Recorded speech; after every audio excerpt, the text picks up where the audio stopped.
Go inside the Crimson Tide with your hosts Rodney Orr and Gary Harris, keeping you informed on everything Alabama. Tider Insider TV, brought to you by Visit Tuscaloosa. Hello again, everybody, and welcome into the latest edition of Tider Insider TV, presented by Visit Tuscaloosa. Go to visittuscaloosa.com. Alongside Rodney Orr from TiderInsider.com, I'm WVOA 23 Sports Director Gary Harris. We're already at a bye week, Rodney, and I know the players, because we talked to a couple of them last night, Jeremy Bernard and Caden Proctor, said they're excited about the bye. Let me tell you, after just 3 weeks, I'm ready for a bye already.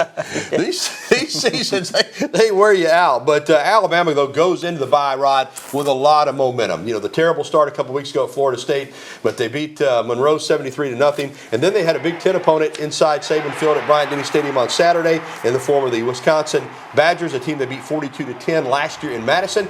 Just about as bad this year, 38-14, and you could argue that it really wasn't that close. Alabama jumped out 28-0 and really could have probably scored more points. Still, the offense was, nearly 500 yards of offense, and Ty Simpson, spectacular. 24 of 29, 382, and 4 touchdowns. And, Rodney, you could argue that it should have been better. A couple of drops hurting. The defense got 4 sacks, 2 interceptions, both by Bray Hubbard. Ryan Williams was electric, 5 catches for 165 yards and 2 touchdowns, although he did drop another touchdown. So, Rodney, a lot of positives from the last 2 games, and this one carries a little more clout because it's a better opponent. Yeah, no doubt. I mean, we talked about this a few weeks ago after the Florida State loss. We said that, look, you got an opportunity to take a baby step against ULM and then a little bit bigger step the next week against Wisconsin. So they've done those things. They've taken some steps. We've seen this team improve. You talked about the Ty Simpson. He's as hot as any quarterback in the country. He's 41 of 46 for over 600 yards and 7 touchdowns in the last 2 games. He's just been phenomenal. Laser precision with his passing. You mentioned Ryan Williams got back in the groove. They've got a lot of weapons offensively, and they're really taking advantage of them. Defensively, we've seen a lot of improvement over the last couple of weeks. So this is a team now that's moving in the right direction. Now they've got the off week coming up, and then you've got Georgia and Athens. So that'll be the real challenge.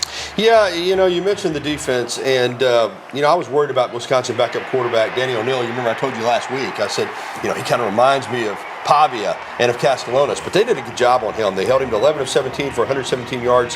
He did have that 1 long touchdown pass, 2 interceptions, and really never let him do anything on the ground. I was impressed with, and maybe he's not the caliber of those 2 guys, Pavia and Castellanos, but he's a guy that can make you pay in the run game, and they really kept him down. He didn't get anything on the ground. Yeah, for the most part, you're right. I think they really did a nice job in terms of the pass rush with him.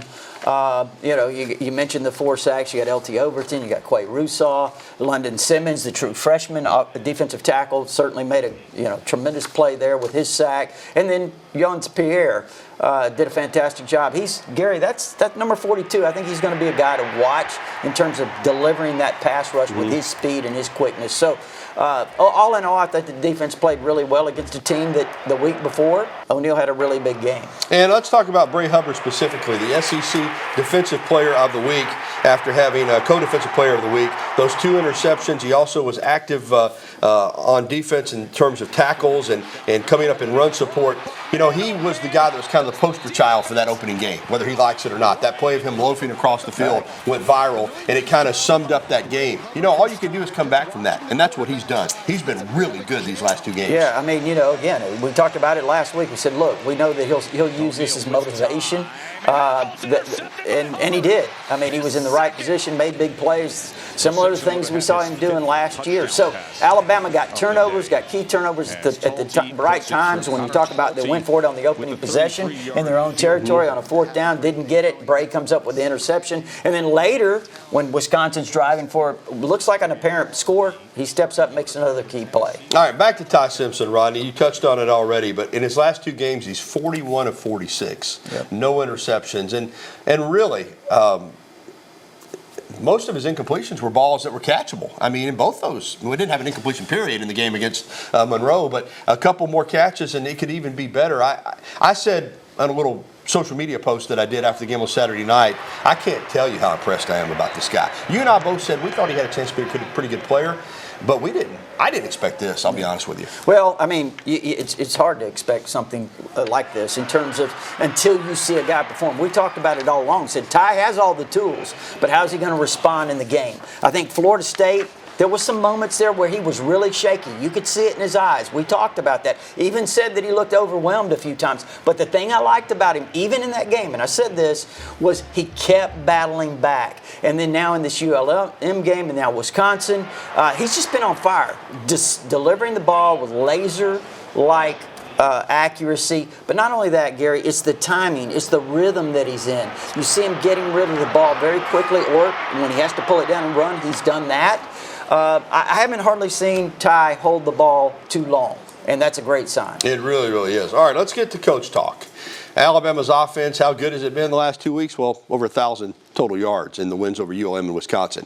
Crimson Tide head coach Kalen DeBoer spoke on Monday to the media at the Birmingham Monday Morning Quarterback Club, and he said that he sees offensive coordinator Ryan Grubb's influence on this offense really beginning to click with the players. Just anticipating what the check might be or what the read might be, where the ball might end up. That's what was happening on the football field. And that's a tribute to our guys being at the right spot and understanding really what we're trying to get out of each call that we make. And so that just comes through more experience together, talking through the situations we've been in. And, 3 games in now, I can really see that happening. There's no doubt about that, Rodney, but if you want to be, if you want to play counterpoint a little bit, most of the explosive plays, if not all of them, have come through the passing game. In the running game, the only explosive play the last 2 weeks was A.K. Deere's 56-yard touchdown run, the true freshman, late in the game against Monroe in the fourth quarter. So the running game has not been terrible, but I think you feel like it's going to need to be better once you get into SEC play. Yeah, there's no doubt about that. I think they need a little more pop. They need a little more juice. What we saw from A.K. Deere, that run, again, it was late in the game against a worn-out ULM team. Almost popped another one against Wisconsin. But he brings a little bit of that juice. Now, is he ready to play? Is he ready to carry some of the load? That's another story. But at the same time, I think with Jam Miller coming back, he's experienced, he's got speed, he's got power.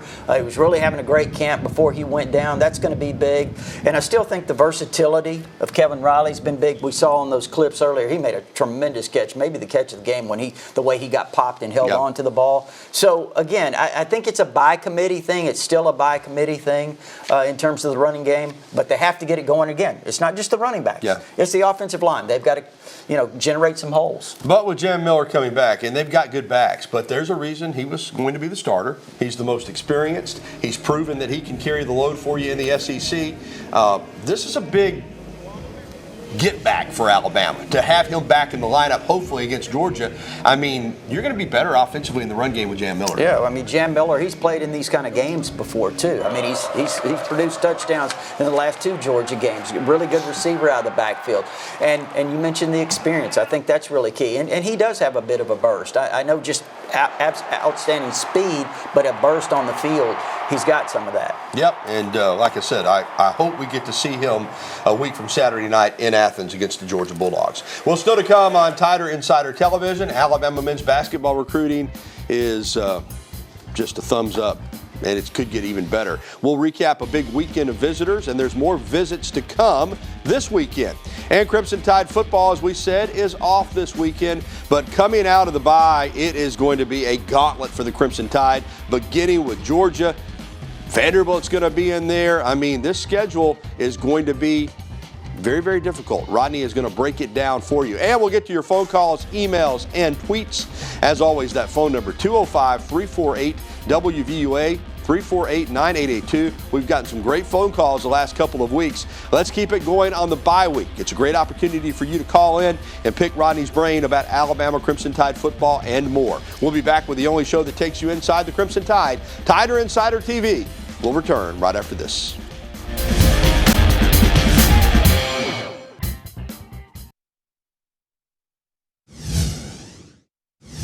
And welcome back to TITV, presented by Visit Tuscaloosa. Alongside Rodney Orr, I'm Gary Harris. It's a bye week for Alabama football, but when the Tide resumes play beginning next Saturday night in Athens against the Georgia Bulldogs, they get into SEC play, and it is going to be a gauntlet. Rodney, obviously the Georgia game is huge. Let's just be honest about it.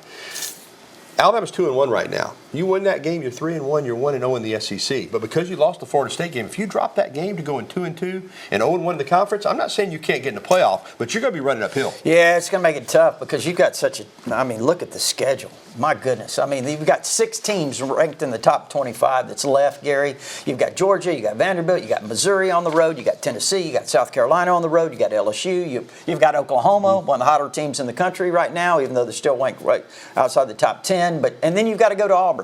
So it's going to be a real challenge. And you lose this one, like you said, your back's to the wall. Yeah, last year Alabama had that stirring, emotional victory over Georgia, went to Nashville and got it handed to them by Vanderbilt. Now Vanderbilt with Diego Pavia back at quarterback, who refuses to leave college football. I guess you saw him on the way. Now he's petitioned for his 7th year. I said earlier in the summer he's going to play as long as he can. But this team just blew out South Carolina on the road last week.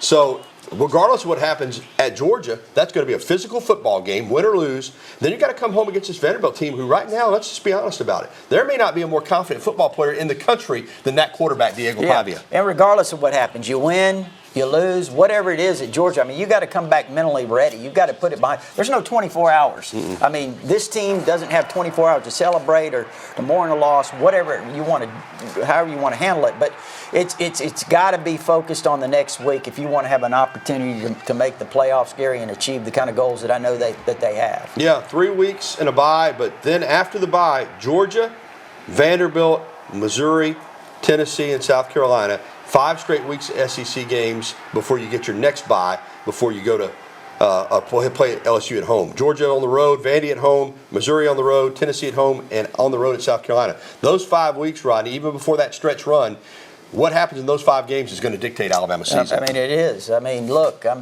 we said, though, where we are right now, Alabama's in a good position from the standpoint of they did rebound from that loss. So right now, they've got a chance to change the narrative against Georgia. Go over there, win that game, you position yourself for a stretch run. Of course, next week we'll make our score predictions for the Georgia game. All right, let's get to basketball because Nate Oates, the head coach, but certainly his lead recruiter, Preston Murphy, that entire staff, they are as good at recruiting, I think, as any staff in the country. They understand the NIL. They understand the portal. They understand the modern game. They know how kids want to play. So they have done really, really well. Picked up a couple commitments last week and then followed that up with a big visit weekend this past weekend as Alabama hosted 3 of the top prospects in the country. Caleb Holt from Prolific Prep in Fort Lauderdale, formerly of Buckhorn High School in North Alabama, Dylan Mingo from Long Island Lutheran, and Jax Richardson from Columbus High School in Miami. All 3 of those guys are wing-type players, all 3 very talented. With the 2 commitments that they got last week with Bowie and Chris Washington Jr., if you could just get one of these guys and then get a couple big guys, that would be one of the best classes in the country. Well, you might, the twins coming in this weekend. Yeah. I mean, what a coup that would be with Darius Ratliff and Adonis Ratliff, of course, from New York, both 6'11". And then, of course, you got the Cole Clower kid coming in from IMG's, a 6'7" player. So, look, I've said this last week. We've said it many times, Gary. I know you've emphasized it quite a bit on your radio show, too. You don't have to worry about Nate Oates when it comes to recruiting. He's one of the best in the country. Yeah, and the Ratliff twins, that is a name that may be familiar to you.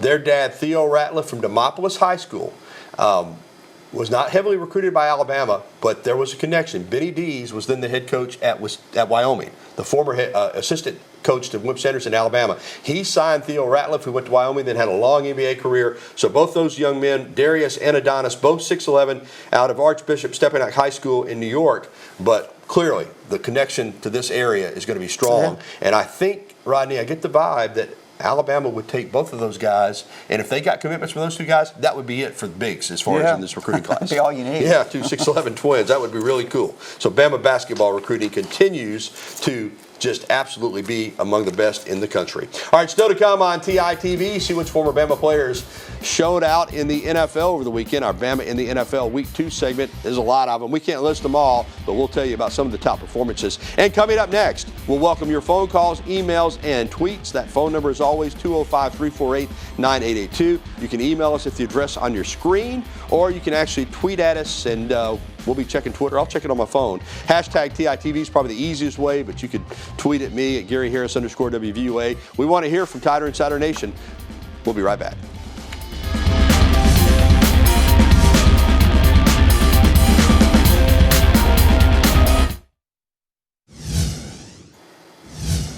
62 of Bama in the NFL. You got 62, I think it is, former players in the league. Can't mention them all, but Detroit Lions, man, Jamison Williams had 2 catches for 100 yards and a touchdown. Jahmyr Gibbs, 94 rushing yards. He had a touchdown. And it went on, too. Brian Branch and Terry Arnold on defense for the Lions. Both had a lot of tackles. Other notables, Mac Jones, a big performance in the start for the 49ers in place of Brock Purdy. Tua put up good numbers even though the Dolphins lost. Bryce the same, good numbers in a loss. Pat Surtain had 11 tackles for the Broncos against the Colts. Will Reichard made a couple of long field goals for the Vikings. J.K. Scott averaged over 50 yards a punt last night for the Chargers, Rodney. So Bama in the NFL, yeah, a lot of them on the Detroit Lions, a lot of them on the Philadelphia Eagles, but really all over the league. Yeah, and I'm week. watching Jamison Williams. I'm thinking back to that SEC championship game, and what was it, 2022 season, Gary? 2021. Yeah, 2021. Yeah, when he lit up Georgia. Yeah. Wow. And you just think about what if he wouldn't have gotten help. Yeah, he had got hurt and Mechie had too, been available in that national championship game. All right, it's time to get the phone calls, and they're lined up for us. So let's lead it off with our pal Sammy up in Walker County. Hey, Sammy. Hey, Gary, Rodney. I like the way we're trending and aggressiveness on defense. I like that, the intensity. But y'all touched on it a while ago, guys. Just continue to work on the running game, the offensive line. I know Wisconsin had a tough front, but just keep working on that to get that balance that we so desperately need. Yeah. Thanks, guys. Yeah, I agree with you, Sammy. I think they do need balance. I think you've got to be able to run the ball. Even Tennessee last week against Georgia, you know, Gary, they threw for all those yards. They threw for 372 yards or whatever it was. But they did have some success. Yeah. So you got to be able to pick up some of those yards on the ground, and hopefully they can find a way to do that, Sammy. All right, let's go over to Trustful, and Corey is next up. Hey, Corey. Hey, Gary and Rodney, how you doing this afternoon? Doing well. Well, I agree. We got to be able to run the ball because against Georgia, because you can't go into Athens one-dimensional and ask Ty Simpson to drop back 35 to 40 times and expect to come out of there with a win. You got to find some semblance with the running game, and maybe that starts with changing up the offensive line with Gene Roberts at right guard and Mike Carroll at right tackle. And if we can, and I know Jim Miller coming back will help, but if we can get some run game going, that will take some pressure off of Ty Simpson not to win the game by himself in Athens. Yeah, Corey, great points. And, you know, they are playing 7 offensive linemen. And, you know, that's something people picked up on. Jaden Roberts coming back from injury. And now Michael Carroll alternating with Wilkin Forby at tackle. You're going to see some different offensive line combinations, I think, going forward for this team. Yeah, and I agree with Corey in terms of making it difficult on Ty Simpson when you demanding that much out of him. But at the same time, I think you can use some of that short passing game as runs. I mean, they can effectively be runs for you.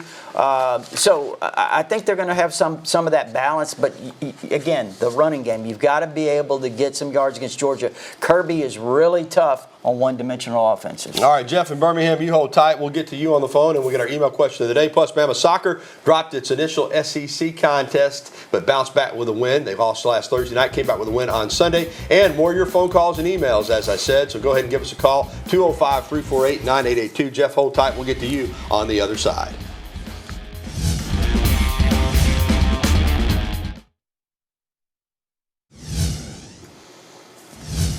Alabama Soccer opened up SEC play at home last Thursday night against number 17 South Carolina. Tough match. The tie fell 2-1, but came back and beat Lipscomb 3-0 on this past Sunday afternoon. Alabama returns to SEC play. The Tide is on the road at LSU on Thursday before returning home to host Texas on Sunday at 1 p.m. All right, let's get to our email question of the day. And our email question of the day is brought to you by KDM Service Corporation, serving your family like our family for all your heating and air conditioning needs. Will Ryan Grubb put Jam Miller and Kevin Riley in the backfield together? That's from Marlon in Northport. That's a really good question, Gary. You know, again, I think we might – look, I don't think we've seen everything they've got. I think you're going to see some new wrinkles against Georgia. Whether or not it'll be that, I don't know. But I do think there are some new wrinkles coming. All right, great email question. Let's go back to the phone lines, and Jeff has been holding over in Birmingham. Hey, Jeff.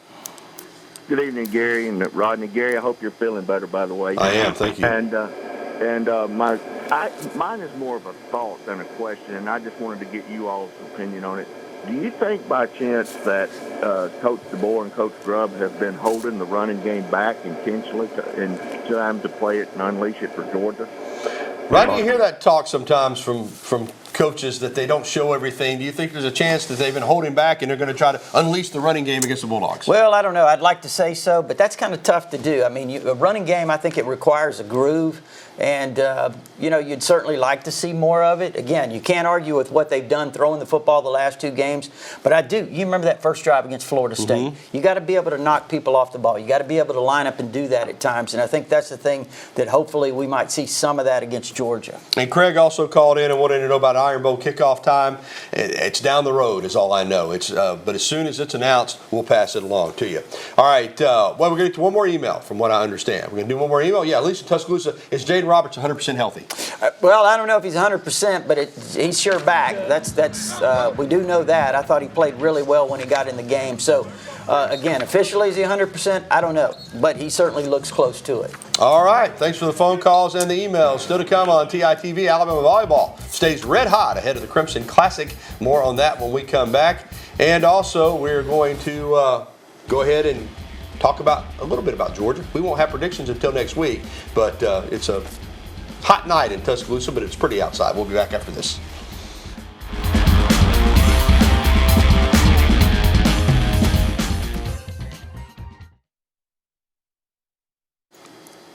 Alabama volleyball really is playing well. They went up to UNA for the tournament up there at North Alabama and got a couple of wins, and they're 7-1 on the season and looking like a team that's starting to make a move up in the SEC, getting ready for the Crimson Classic in Tuscaloosa beginning on Thursday.